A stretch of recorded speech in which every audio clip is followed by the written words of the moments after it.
Tu pratiques la boxe, tu pratiques le judo, le jiu-jitsu brésilien, le MMA, tu crois être devenu invincible? Eh bien dans cette vidéo, je vais te dévoiler la meilleure technique de défense, le meilleur sport de combat à appliquer pour défendre ta propre intégrité et celle des tiens. Alors vois-tu, on vit généralement dans des sociétés.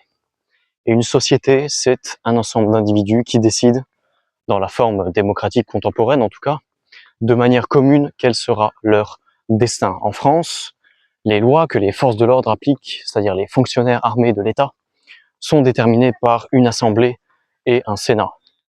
Les lois sont rédigées, débattues, puis votées, puis enfin mises en application lors de leurs adoptions. Les changements dans les lois sont ensuite communiqués aux policiers pour que les policiers sachent quel type de comportement désormais ils doivent punir et appréhender. Et là tu te dis, mais quel est le lien avec les sports de combat? Qu'est-ce qu'ils me racontent? J'y arrive. Alors oui, le MMA, le jiu-jitsu, le judo, la boxe te permettent de marcher a priori serein dans la rue.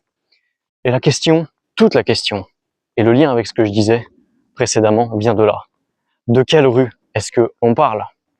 Si la rue autour de toi, c'est Mad Max, si tu vis dans un territoire où les gens ne respectent pas la loi, où les gens n'ont aucune civilité, si tu vis dans un territoire où les gens, tendanciellement, sont violents et dangereux, est-ce que le MMA, est-ce que la boxe, est-ce que le judo vont te protéger? La réponse est non. C'est en revanche toujours effectivement mieux de savoir se battre que pas du tout. Si tu as l'occasion de pratiquer ces sports, évidemment, fonce, n'hésite pas une seule seconde. Mais il s'agit là de la deuxième meilleure option.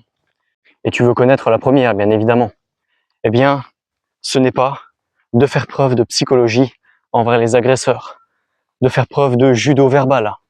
Je regardais récemment une vidéo qui m'a en partie inspiré celle-ci, je te mettrai une capture écran juste ici, où la personne, alors no offense, mais la personne t'expliquait que tu pouvais faire preuve de judo verbal, c'est-à-dire de répondre par le verbe à une tentative d'intimidation ou d'agression.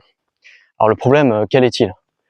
Le problème est que en France, en 2025, les agresseurs potentiels à qui tu as affaire, dans la majorité des cas, ceux qui génèrent la fameuse insécurité, possèdent en moyenne un QI maximum de 85. Donc même si tu essaies de discuter avec eux, de faire preuve de psychologie, tu es en face d'humanoïdes qui n'ont aucun dialogue intérieur. Donc les hacks psychologiques ne fonctionnent pas avec ces gens. Si on vous propose, face à une menace d'agression, de répondre par des pics ou des traits d'humour, vu le profil typique des agresseurs en 2025, ça ne sert à rien. N'appliquez surtout pas ces phrases-là. Vous allez vous viander, ou plus exactement, vous faire viander. Ces techniques fonctionnent dans des pays civilisés avec des gens éduqués, en Asie, en Europe centrale, en Europe de l'Est, etc. N'appliquez surtout pas ces tricks en Europe remplacés. Allez, j'arrête le suspense. Et je vais vous révéler la technique. La fin justifie les moyens. La meilleure technique d'autodéfense et de combat en 2025 s'appelle la remigration. Et s'appelle plus précisément voter pour n'importe quel candidat soutenant la remigration comme projet politique et comme priorité. Je ne suis plus trop au fait de la politique française, comme tu l'auras compris, étant expatrié et vivant à l'étranger. Mais, je te dis cela à titre général, tu dois voter, ou en tout cas participer au processus de gestion de ton pays, de sorte qu'une offre dominante, celle qui propose la seule et unique solution face à la violence dite insécurité, qui est en fait une violence urbaine perpétuelle, eh bien, de déporter les éléments gênants vers leur pays d'origine. Et si leur pays d'origine est la France, de déporter ces éléments gênants dans des prisons en Guyane, au milieu de la forêt amazonienne, hors du territoire national, hors d'État, de nuire. Et si tu trouves cela choquant, sache qu'il y a des sociétés comme l'Iran, comme le Japon, et on ne peut pas dire que le Japon soit une société sous-développée, loin de là. C'est une société et un pays beaucoup plus développé que la France. Eh bien, dans ce genre de société, les éléments gênants sont déportés de manière verticale, si tu vois ce que je veux dire.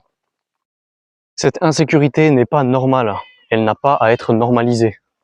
Vous n'avez pas à craindre constamment pour votre vie, pour votre sécurité, pour celle de vos proches, de vos biens, dès que vous mettez le pied dehors, dès que vous souhaitez entreprendre n'importe quelle activité en public. Vous ne devez pas vous habituer à cela. Donc, quelle est la solution? Une des solutions est évidemment de s'expatrier dans un pays qui considère que la sécurité est la base de la prospérité et qui prend des mesures dans ce sens, notamment des mesures de ne pas ouvrir les portes à une turbo-immigration incontrôlée. Mais pour ceux qui se demandent quelle est la solution en interne, eh bien une offre politique existe à partir du moment où un certain nombre de personnes, suffisamment nombreuses, se plaignent, constatent déjà, mais se plaignent d'un problème. Une offre politique en général émerge pour y répondre, tout simplement parce que la politique est une logique de marché. S'il y a une demande à un moment donné pour certaines mesures, il y aura une offre, parce que cette offre va provoquer ou va octroyer énormément de bénéfices à qui répondra à cette offre. Cela ne veut évidemment pas dire que les politiques sont forcément mercantiles, mais il se trouve que, je le répète, la fin justifie les moyens.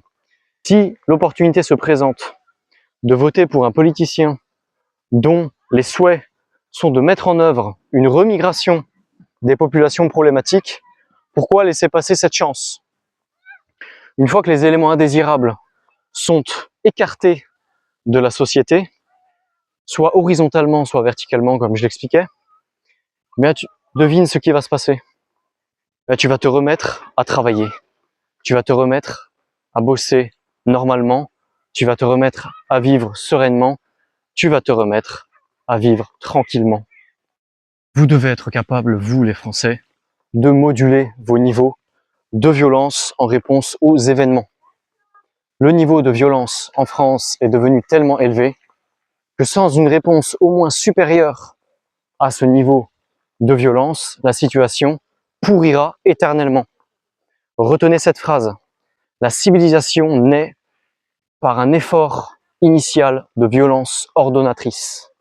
Si tu veux aller plus loin, je te mets en description une vidéo en anglais faite par une chaîne un petit peu spécialisée dans les simulations de combats de rue, avec des protections, avec des environnements comme des bus, des bars, etc. Un peu ce que fait la chaîne Karaté Bushido, si tu la connais. Et ils mettent en scène différents protagonistes qui sont aussi différents pratiquants de sports de combat.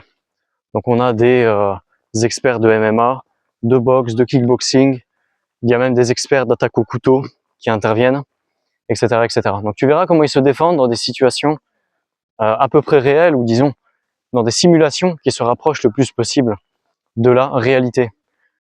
Je te suggère d'aller visionner ça, c'est assez instructif. Et sur ce, je te dis à bientôt. Ciao.